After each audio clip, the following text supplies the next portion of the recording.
বাংলাদেশে থেকে কি করবেন কোন?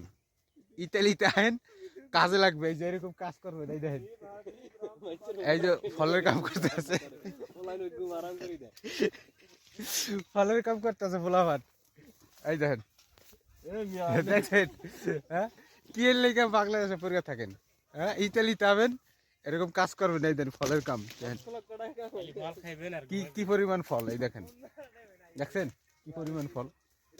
ফলের কাজ করেন ভাই, বাংলাদেশ থেকে কোনো লাভ নাই, কোনো লাভ নাই। এই আমি আপনাকে ফাও মানি করেন, ফাও ই করি, আহেন টাকা কামাবেন না আপনি, আর ফাও কথা হলো আমার। আহেন ভাই, ভাই, হ্যাঁ, ওই দেখছেন মাসে 3 লাখ ভাই, এটা ইতালি, ইউরোপ, ইউরো, ইউরো, 1 টাকায় 150 টাকা, বুঝতে পারছেন? আসেন ভাই, ইতালিতে আসেন, আর জানেন ফলের বাগানে কাজ করবেন। তো যাই হোক, বিনে টাকায় আপনাদের ই দিলাম, টিপস দিলাম, ইতালিতে আসেন আর ইনকাম করেন। আল্লাহ হাফেজ, ভালো থাকেন।